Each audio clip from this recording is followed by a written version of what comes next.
finally time to meet up with everyone. Paimon even dreamt of making the film last night. If Paimon remembers right, we're meeting at Hotel de Boer.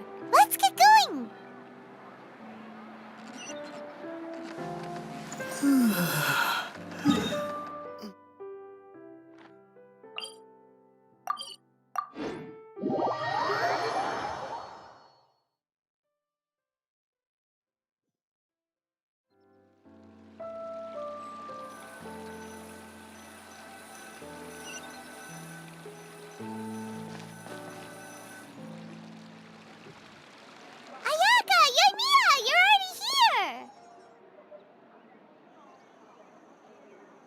Good morning. Xavier said yesterday afternoon went well. Yeah, and how about you, Ayaka? What were you up to yesterday? After we split up, Ayato went to see Udex Nervillette at the Palais Mermonia. I was originally thinking of going with him, but he said he could manage it himself. He told me to go see the sights around Fontaine and to enjoy the local culture. So I rode the aqua bus with Yoimiya and visited the Opera House on Aranias Island. Yeah, you wouldn't believe what we saw there! 2 mechanical puppets that were dancing together! You've already seen them, right? Yeah, those two! Amazing, aren't they? We sat and watched for quite a while. It was mesmerizing. Like we could keep watching them forever. Oh, it was the same for us the first time we saw them, too! Afterwards, we went swimming at the beach! Well, diving, to be exact. It was the first time I ever breathed underwater! I held Ayaka's hand and we counted down together. 3, 2, 1, and then splash! We were beneath the waves.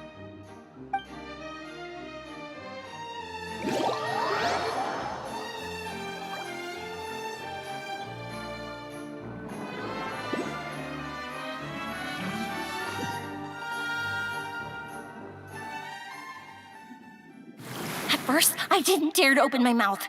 But once I couldn't hold my breath any longer, I decided to take a big breath in. Turns out the water wasn't as salty as I imagined. It didn't really taste like anything at all. Before I knew it, I was breathing like normal down there.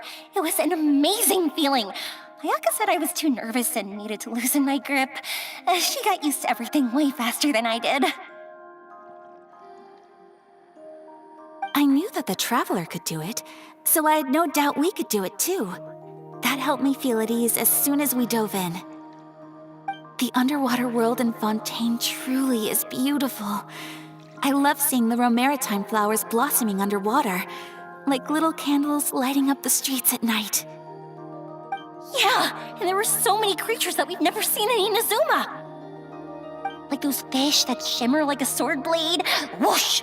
Oh, and those big fish that call when they see people. Ooh. Oh, you mean Hunter's Rays and Blubber Beasts! I just love the name Blubber Beast.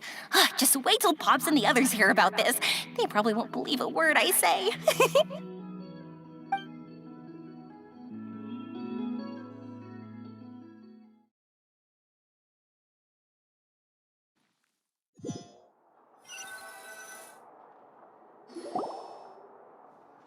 Yoimiya was down there for quite a while. It was dark before we finally rode the aqua bus back to the city. I figured she'd want to sleep in today. Yeah, even I was worried that I wouldn't be able to get up. I still felt like I was drifting in the waves when I went to sleep last night. But as soon as I woke up today, I remembered that we'd all be shooting a film together, and I was ready to go. Speaking of the film, where's everybody else? My brother and Xavier were speaking to the restaurant owner about using the place as a filming location. They should be here soon. As for the others, We're here. Please excuse my tardiness. I just finished the Special Patrol's 6-mile morning jog. Wait, 6 miles? I'm so tired. I heard you all chatting, so I decided to come down. I sure could use some of that endless energy everyone else has. Good morning, everyone. Morning. Can someone fetch me a cup of coffee? More milk, hold the sugar. Sure, I'd be happy to do that for you. No, you can't go anywhere. Please, have a seat over here so I can get started on your makeup. Ugh, the last thing I want is coffee stains on my costumes. I can get the coffee. It's the perfect job for an assistant.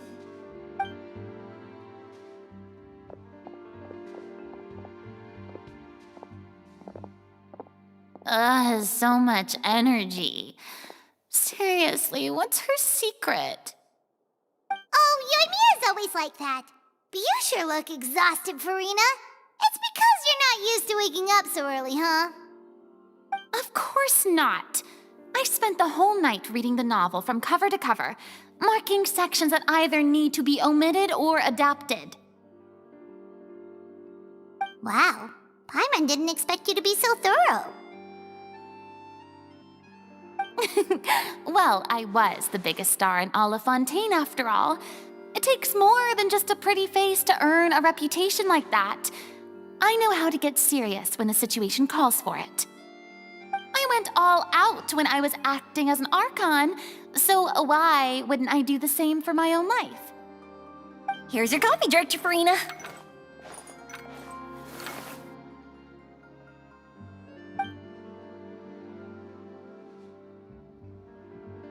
Oh, thank you.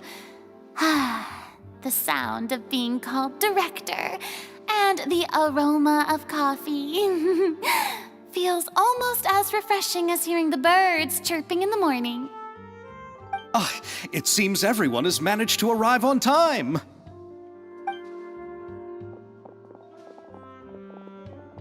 We've reached an agreement with the restaurant owner. We are free to use the second floor to shoot our film. Really? That's great! He is really looking forward to our film and hopes that providing his restaurant as a filming location will attract more customers. Well then, Mr. Xavier, I'll leave the rest to you. Okay, thanks. First, I'd like to introduce our new members. This is our prop manager, Veronique. She'll be in charge of all the film's props and items. And this is Bonneau, our lighting technician. He'll be in charge of lighting and illumination to set up each scene's atmosphere. Wow, sure feels like we have some real professionals joining the crew now. First of all, please allow me to first express my sincerest gratitude to everyone in the crew. When my investor informed me yesterday that he wouldn't be able to provide the funds, I really thought that this was the nail in the coffin for this film. I had no idea that I'd find so many people willing to help me on such short notice. Thank you. Thank you all from the bottom of my heart. No need to be so cordial, Mr. Xavier. We're all honored to be a part of this. Your works made a profound impression on me when I saw them back in Inazuma. I am sure that someday, this film will be remembered as a prime example of cultural exchange between Fontaine and Inazuma. Yes, the story is the reason I agreed to join. I can't bear to even imagine what this film would look like without the very best director. Anyway, I would like to make a promise to everyone that as the producer of this film, I'll do whatever I can to ensure that everything goes as smoothly as possible. This is not just my film. It also embodies the thoughts and feelings of every person here, as well as the endless effort we are about to pour into it. So, without further ado, The Two Musketeers will officially begin filming now! You may take it from here, Director Farina. All right, listen up, everyone.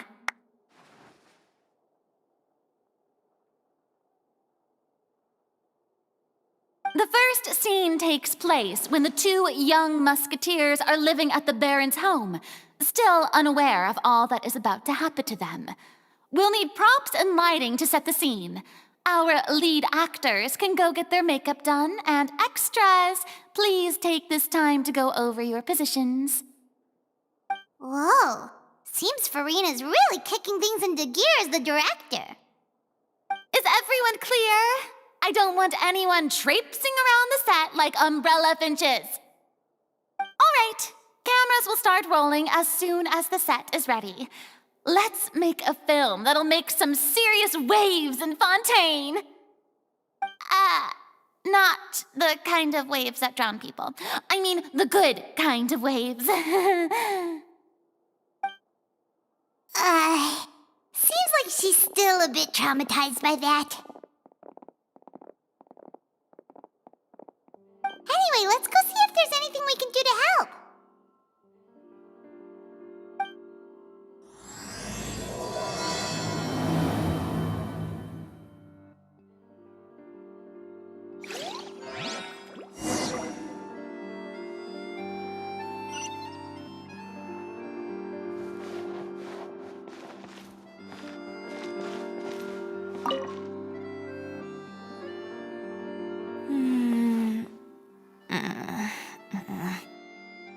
Ayaka has mentioned you to me before.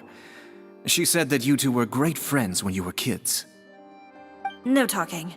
I'm thinking about how to do your eyeshadow. Ah, yes. To help me really look the part. To achieve a more young and naive look for this scene. Are you saying the wrinkles around my eyes are too deep? You just have too much of a calculating look in your eyes. You sure don't mince your words.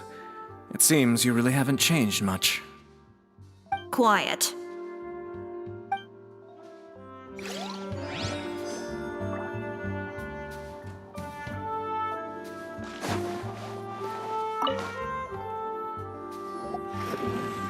How about here? A little more to the left. You got it. Hey, Mia, do you need a hand? No, I'm fine. You know, doing the lighting is kind of like designing a fireworks show. It's interesting to imagine what kind of atmosphere the lights will create. I heard that the Traveler will be operating the camera and Paimon will be the clapper loader, right? Those roles are just perfect for the two of you. Really? Is that because it'll be easy for Paimon to hold the clapperboard while flying? Well, sure, there's that, but that's not exactly what I meant. I just think that after all your journeys together, you two must have developed a super close bond and just naturally know how to work with each other. If I'm not mistaken, the director will want the cameras rolling as soon as the clapperboard goes clack. Oh, I see. It's amazing to see the magic behind filmmaking.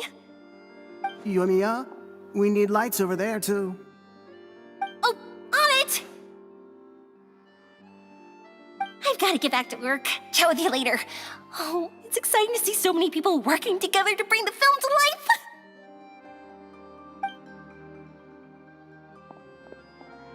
Seems like Yoimiya's really getting into it. But she was right. We do have a super close bond, don't we? Paimon's really happy to hear that.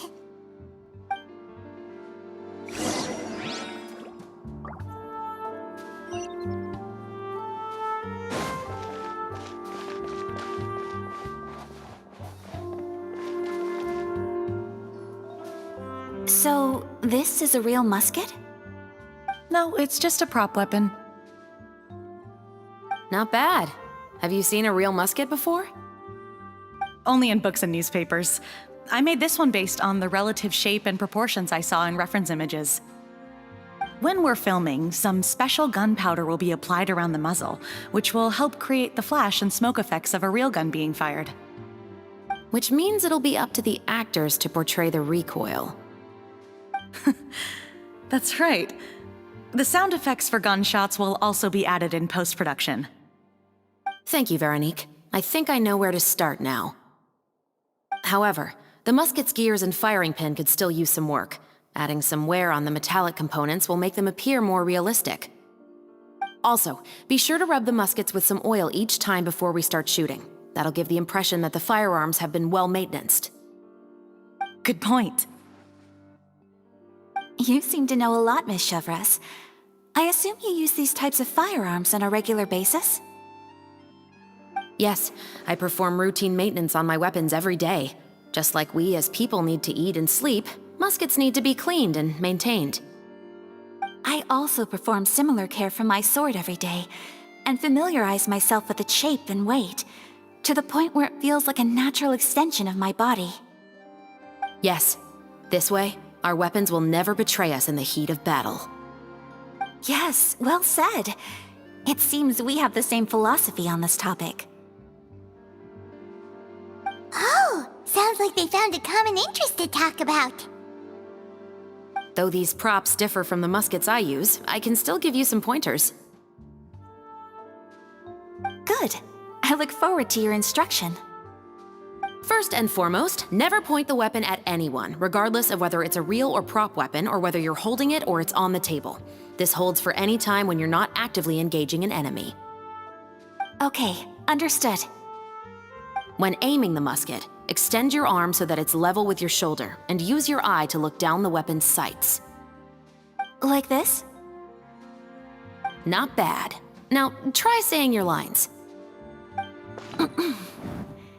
This is the end of the road for you.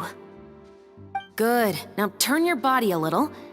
That way, you'll give your enemy less of a target to work with. And relax your shoulders. Here, allow me to demonstrate.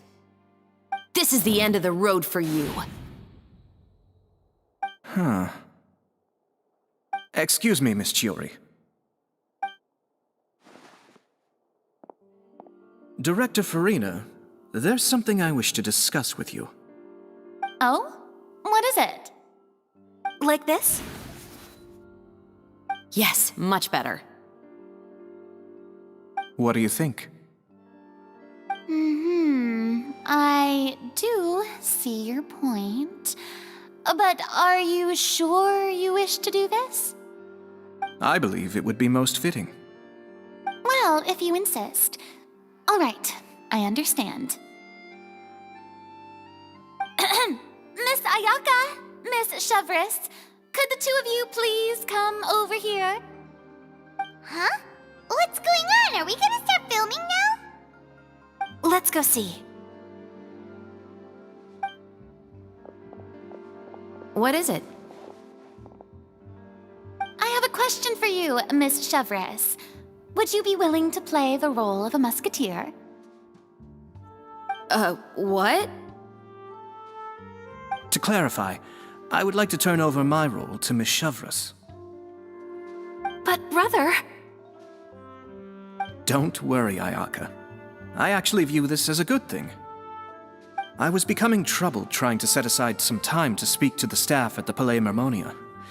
I would like to have some conversations about the cultural exchange between our two countries, and I've heard that the bureaucratic process here can get rather complicated. Now, I will be able to focus on my work. Besides, you also know that I'm not really one for public performances. Are you really sure? From a director's point of view, I also felt like the relationship between the two musketeers in the original story could be improved. The older brother in the story plays the lead role with his overbearing character, but this causes his character to overshadow that of his sister, and the theme of the two supporting and relying on each other isn't conveyed very well. But if we were to change the siblings to two sisters of a similar age, then that aspect of the story might come through more clearly. Also, I've seen you instructing Ayaka.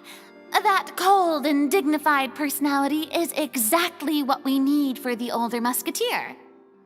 Of course, even with all these insights, the decision should still be made by Miss Chevres. Chevres mentioned that she really likes the story, right? Paimon bets that she'll take the role. All right, I'll take the role. Good. It's decided then. I'll get started on making edits to the script. We'll also need to make some immediate adjustments to the lighting, props, and costumes. I have a feeling that our adaptation will be even better than the original story. You're doing a great favor for me, Miss Chevreuse. You have my gratitude. Don't mention it. I like this character, so if anything, I should be the one thanking you. Well, since my brother is the one who brought up the idea, I suppose there's no need to worry. Let's go, Miss Chevreuse. I look forward to working with you. Please, just call me Chevreuse.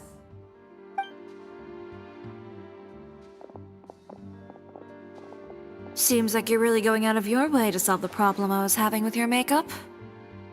Surely you jest, Chiori. I assure you that I was mostly motivated by a desire to spend more time on formal business. Oh, come on. You really think I'd buy that? According to what I've heard from Ayaka, her brother is someone who can juggle 10 different matters at the same time. I'm sure you have other reasons for backing out. Perhaps. Ayaka always said she wanted to go out and see more of the world, just like the Traveler. But I feel that she needs not only to see other nations, but also to make some different kinds of friends. I think it would be harder for her to make new connections with me constantly by her side. I would like to give her some space. All right, go on. Spoil her some more. Ayato, it's too bad you're stepping down from the role. Paimon really wanted to see you act as a musketeer. No need to poke fun at me. I'd wager that you also felt that I wasn't the best candidate for the role. It's a little hard for Paimon to imagine you saying those lines. Yes, I've made an appointment to meet some people from the Palais Mermonia. Now, I will have some more time to prepare. Traveler, get the camera ready. Paimon, get the clapperboard. Actors, to your positions. We're about to start shooting the first scene. Go on now. And please take good care of Ayaka. Yep, don't worry. Thank you. I look forward to seeing the film when it's finished.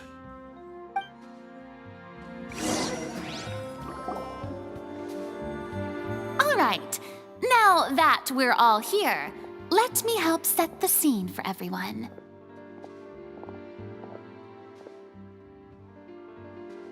The first scene takes place when our two main characters are still living at the Baron's estate. They've been ostracized and verbally abused by others in the household, but they still have no idea why. We want to capture how naive and innocent they are, despite their pain. Chevreuse will be playing the role of the older sister, Tulip, and Ayaka will be the younger sister, Iris. Be sure to get close-ups of the main characters at the right moment. Silence on the set! Lights, camera, action! Let's go! Tulip, Mother's been out for quite a while now. Perhaps she went to pick some flowers on the way home. You know how she loves flowers. Iris, Tulip, I'm home. Mother! You were out for so long, we were beginning to worry about you. I'm sorry, but I'm back now, safe and sound. Here, I brought your favorite treat, apple turnovers. Mother, what are those bruises on your hand?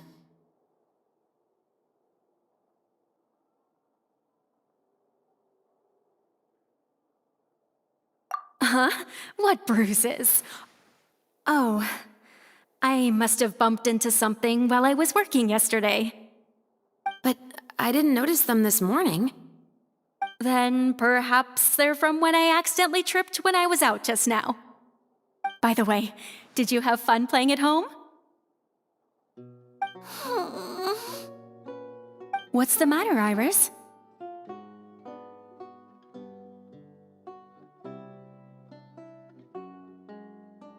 Well, we've realized that No one really wants to play with us. They even took Iris's doll and spat at us. And they even called us names. They said we were... Shh. It's all right. Don't worry. Girls, listen to me. It doesn't matter what anyone says. Don't listen to them. No one can define you with such words. You both have wonderful lives ahead of you. Just like your names. You will both blossom like beautiful flowers. Maybe your time to blossom hasn't quite come yet, but one day, you two will bloom more beautifully than anything else. Don't let the soil you're in now ruin your future beauty. Understand? My dear daughters. And cut!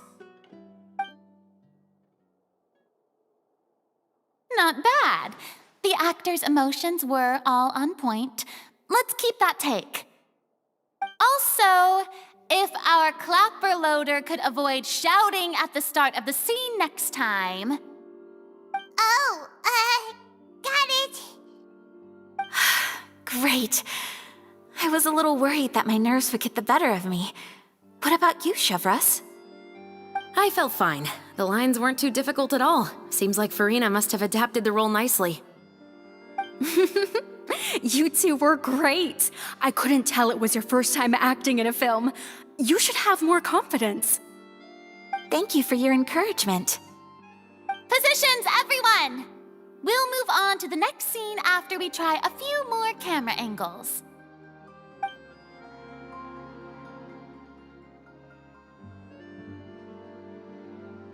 This scene is when our two characters return home, only to discover their mother has been murdered.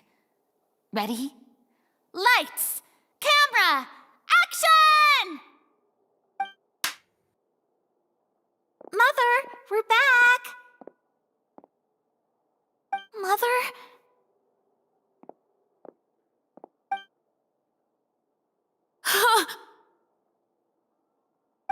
What's wrong, Tulip?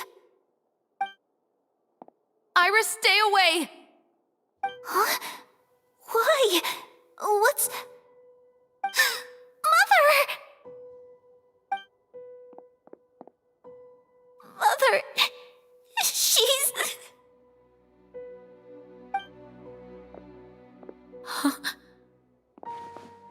There's poison in this cup. Huh? I could have sworn I've seen this kind of cup before. Those aristocrats. They didn't even try to cover up their actions.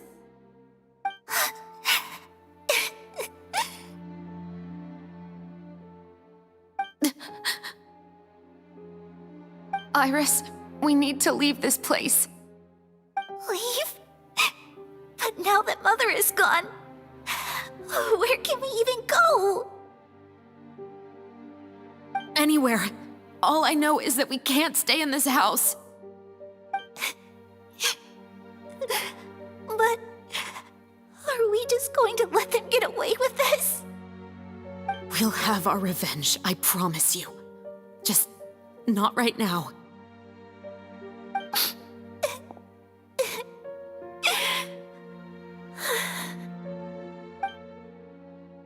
Come on, let's go.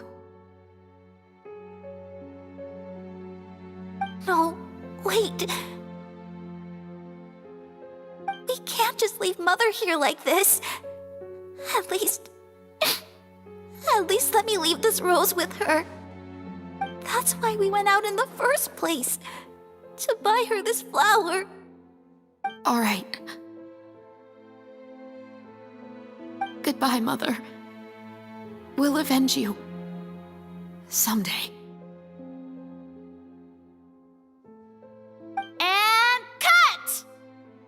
Beautiful! Great performance! Oh my, you're so amazing, Ayaka! And were those real tears I saw? How did you do it? I was surprised too. Thank you for the kind compliments. Actually, as soon as Director Farina said action, I told myself not to think about anything. I just felt the weight of the moment and became the character. It's quite similar to practicing the art of the sword. You clear your mind and focus only on what's happening in front of you. Ayaka's performance was amazing.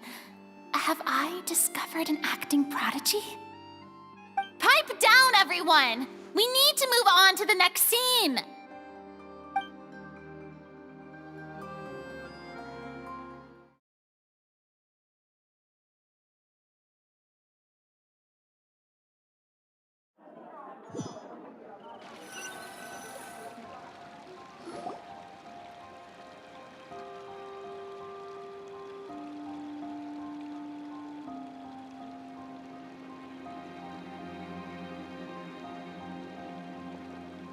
Huh?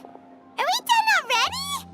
But Paimon wants to keep playing with the clapperboard. How do you feel, Traveler? Is your arm sore from holding the camera all day? Good work, you two. You too, Shivers. You were quite the actress today. I've read this novel many times before. I have a good grasp of my character's mindset. Anyway, do you remember my request from yesterday? Oh, right! We were having so much fun that Paimon nearly forgot!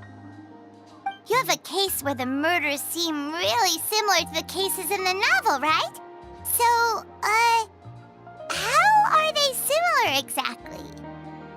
In the story, the main characters grow up to become two musketeers, always using their guns to carry out their revenge. And on each of the victims, they place a rainbow rose as a signal that they've returned.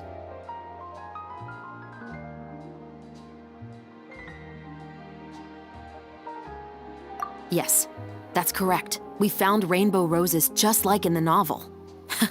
Seems like you're connecting the dots now. Oh, that does sound pretty concerning. Especially after seeing the script today. Oh, now Paimon can't stop wondering what kind of ulterior motive the murderer might have. What do you think, Traveler? You're smart. Paimon wants to hear your thoughts. Good. On behalf of Fontaine's Special Security and Surveillance Patrol, thank you for your dedication to justice. There's no time to lose. We should start investigating right away. Follow me. Huh? Right now? But we just got done filming all day. Paimon's so tired. The most valuable intel always comes after nightfall. They are like small, remote islands in the middle of the sea. If you don't stay vigilant, you will pass right by them in the fog. That's how one of my favorite books always puts it, at least. So, where are we going right now? Let's start by checking out some workshops that sell mechanical components. If the culprit is making their own weapons, it's very likely that they'll visit those sort of places.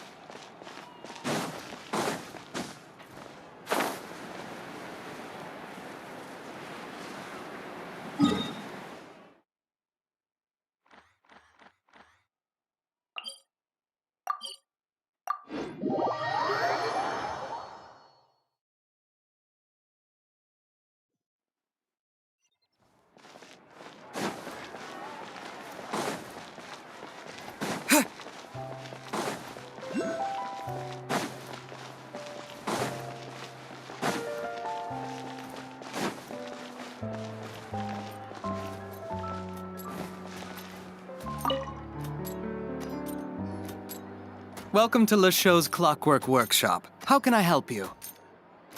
Hello. I'd like to know if anyone has purchased some special components lately. Special components? Sorry, could you be more specific? I mean the kind of components that aren't typically used for clockwork toys, but for firearms. Huh? For firearms? No, we don't sell those sort of things here. Don't misunderstand. I'm not here to cause any trouble. We are merely investigating a case, and we're hoping that you could cooperate. Well, to be completely honest, I'm not even sure what kind of components that would entail. Has anyone ever purchased components here as an individual rather than on behalf of an organization? We have a lot of customers who buy toys, but those who buy components are all regular customers who buy in bulk on behalf of their organization. Is that so? I understand. Thank you for your cooperation. You're welcome. It's the least I can do.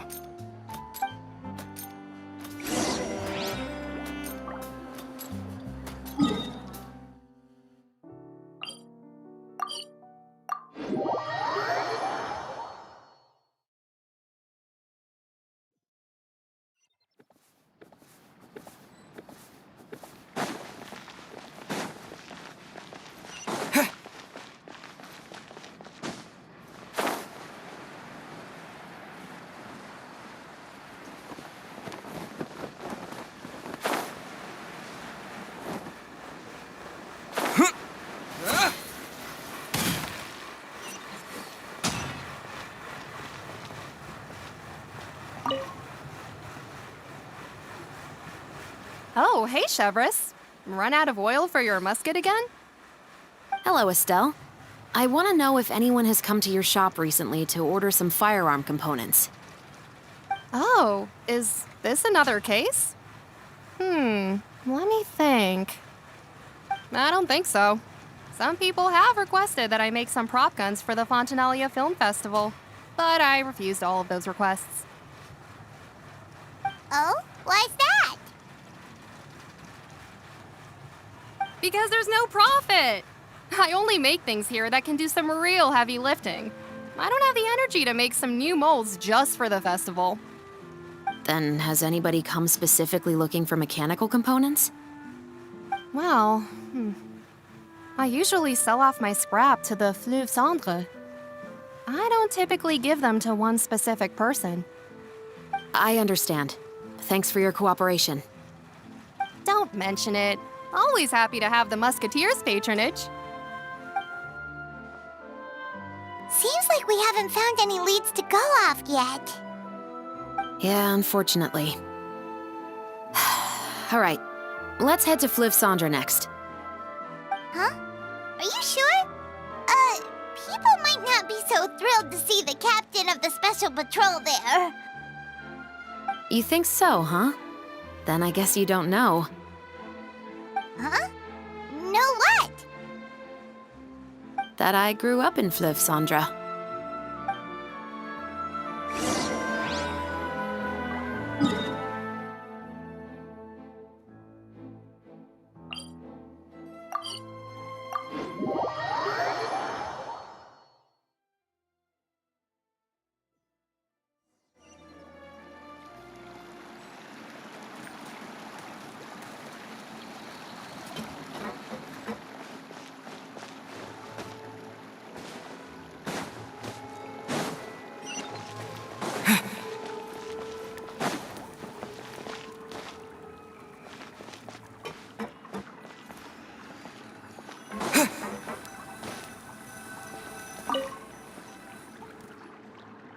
What's all this?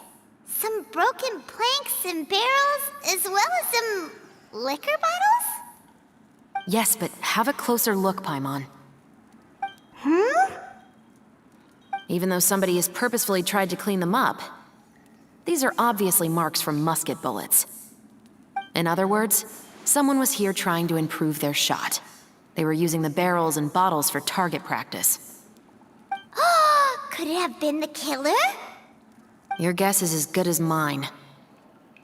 Although many people at Fleuve Cendre own guns, few hide the fact from others. And even fewer would go to such lengths to hide markings from practice shots. Anyway, let's go. There might be more to this.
I'm sore. It's been a while, Tetro.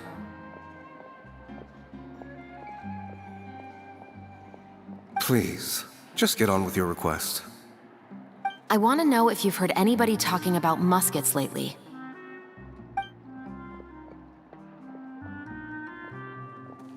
Information isn't free, you know. I've heard that bandits have been extremely active in the countryside recently, and they've been affecting the delivery of goods to Poisson. I can allocate some more manpower to help out with that problem. What do you say? You're still as helpful as ever. One of our men got drunk at dinner about a month ago and lost his gun.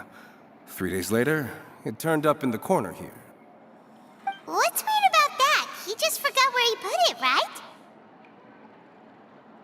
This is Fleuve Cendre, my friend. Anything of value left in the tavern won't ever make it to the next day. But that gun turned out to be an exception. It didn't get any new wear and tear on it, and didn't even appear to have been fired. We were quite mystified as to what could have happened. I suspect it came back because the weapon was already known to the guards. You mean, a criminal was afraid the Marechaussee Phantom would use the shot marks to track them down? Maybe. But if that's the case, the culprit really took great care to avoid getting caught. I didn't say anything about a criminal. In Fleuve Cendre, knowing who was killed is as easy as knowing what clothes you're wearing today. It's the guy living in the east side, isn't it? I've never liked him. Every time he's here, he just orders a drink and sits there with a nasty look in his eyes. So, who was the one who lost the gun in the first place? Don't bother. Even if you ask, he wouldn't admit to owning a gun to some strangers. Not to mention the captain of the Special Security and Surveillance Patrol. He's right. I know you grew up here, Chevres. Even though you're on good terms with the Spina, you've still been gone too long. Not many people know you here now, and a lot of people don't like the Special Patrol. I know. So take my advice and don't show your face too much around here. It's for your own safety. I'll come and go as I please, and I'm afraid I'll be appearing more often due to my work. All right. Don't say I didn't warn you.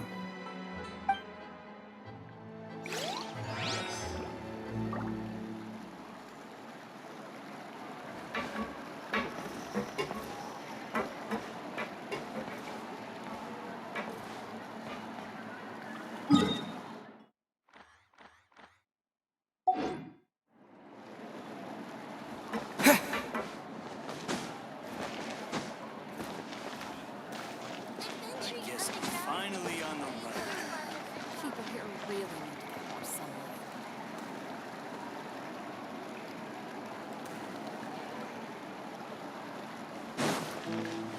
Are you imagining things? Or is all this standing making me dizzy? Whatever business you're in, you gotta keep up with the changing times.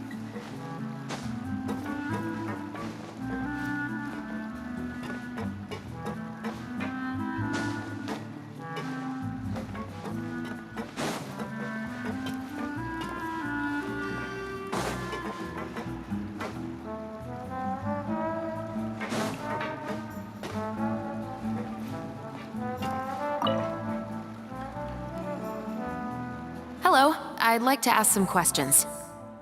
I don't know anything. Don't worry, I'm not here to arrest anybody. You say that now. It's the truth.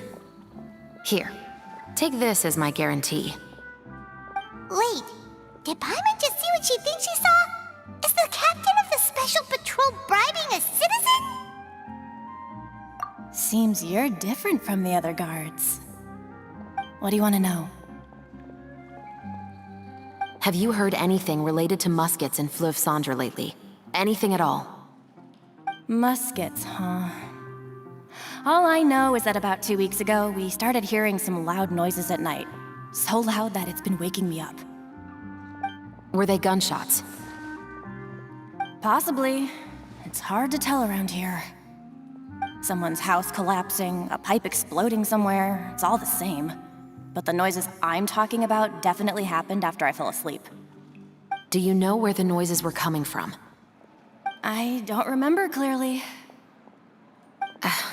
Is it that you don't remember, or that you need to think about it some more? You tell me. Then please, think about it some more.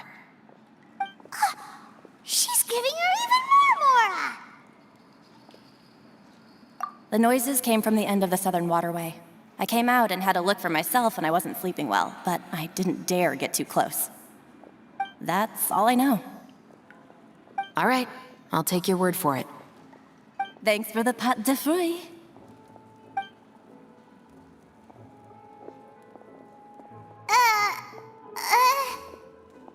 No need to be surprised. I grew up here, remember? I know how to get people around here to talk. Seems you catch on pretty quick. Now then, let's keep going.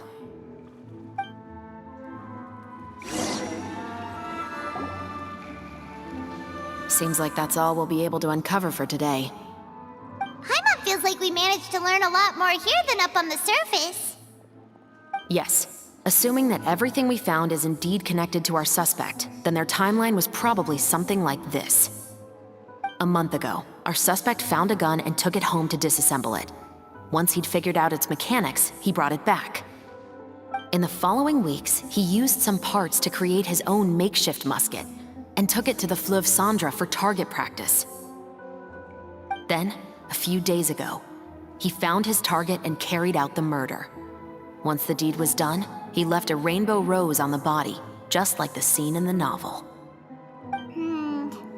That all makes sense to Paimon, but we're still no closer to figuring out the killer's identity. The deceased was a resident of Fleuve Cendra. It's said that he was a poor, solitary man. Yeah, that's also something I'm trying to figure out.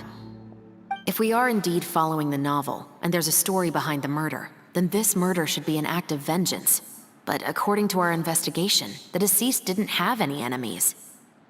He was no saint, but no one's heard of a rival who hated him enough to shoot him dead, much less care to leave a rose on his body. What message is the killer trying to convey, and to whom exactly?